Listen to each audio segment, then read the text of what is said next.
अस्सलामुअलैकुम दोस्तों, मेरा नाम है सैयद तौसीफ़ और आप देख रहे हैं unfolding my life. Unfolding my life के मुअज़्ज़ज़ साथियों, आज की इस वीडियो में हम बात करेंगे मेटल की, यानी आयरन, लोहे की। दोस्तों, कुरान करीम में जिन एलिमेंट्स या मेटल का जिक्र किया गया है उनमें लोहा भी शामिल है, जिसके बगैर आज की एडवांस लाइफ और ऊंची ऊंची बिल्डिंग का इमेजिनेशन भी मुश्किल है। कुरान करीम के नाजिल होने से पहले लोगों में ये नज़रिया पाया जाता था कि आयरन ज़मीन के सरफेस में कुदरती तौर पर पाया जाता है, मगर एडवांस साइंस की डिस्कवरी से हमें मालूम हुआ कि लोहा अर्थ क्रस्ट का सिर्फ 5% हिस्सा है। ज़मीन की क्रस्ट में ये हेमाटाइट और मैग्नेटाइट मेटल के सूरत में मिलता है, जहाँ से इसे साफ़ करके अलग कर लिया जाता है, जो एक लंबा प्रोसेस है।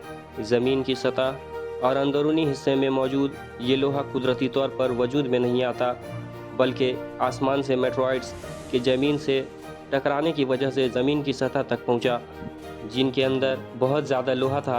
ये मेटेरॉइड्स स्पेस में पाए जाने वाले बहुत बड़े बड़े सितारों के फटने के नतीजे में वजूद में आते हैं। इन बड़े बड़े सितारों को रेड जायंट्स भी कहा जाता है, जो सूरज से भी अरबों खरबों गुना बड़े होते हैं। इस रेड जायंट्स में लोहा नेचुरली पैदा होता है, क्योंकि इसका टेम्परेचर कई 100 मिलियन डिग्री सेंटीग्रेड तक पहुंच जाता है।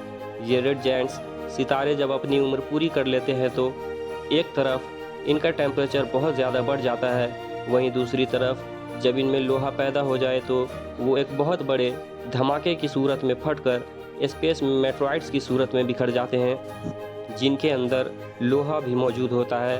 ये ब्लास्ट सुपरनोवा एक्सप्लोजन कहलाता है, जिसको यूनिवर्स में देखा जा सकता है। मेटेरॉइड्स स्पेस में घूमते रहते हैं जब तक कि कोई सितारा या सैयारा अपनी अट्रैक्शन के थ्रू अपनी तरफ न खींच ले।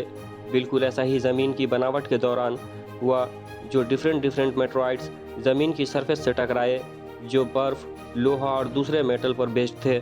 इसलिए लोहा ज़मीन पर नहीं बना, बल्कि मेटेरॉइड्स के स्पेस में फटने की वजह से आया और ज़मीन पर नाजिल हुआ। बिल्कुल यही फैक्ट जो साइंस ने रिसेंटली स्पेस एक्सपेरिमेंट में डिस्कवर किया, इसका जिक्र कुरान करीम में एक आयत में कुछ इस तरह से बयान होता है। अल हदीद से मतलब लोहा है। हमने लोहा उतारा, बस इसमें ख़तरा भी बहुत है और लोगों के लिए फ़ायदा भी है। इस आयत में क्लियर बयान है कि अल्लाह पाक ने लोहा को आसमान से उतारा, जिसमें लोगों के लिए हथियार के सूरत में ख़तरा भी मौजूद है और बिल्डिंग्स और टेक्नोलॉजी की सूरत में फ़ायदा भी।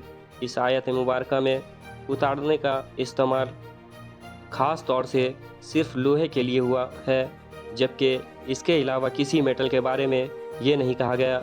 ये क्लियर करता है कि कुरान करीम अल्लाह पाक की एक सच्ची किताब है। तो दोस्तों, इससे हमें ये पता चलता है कि लोहा ज़मीन से नहीं मिलता। शुक्रिया दोस्तों, अगर आप लोगों को ये वीडियो पसंद आई हो तो लाइक शेयर कर दीजिएगा।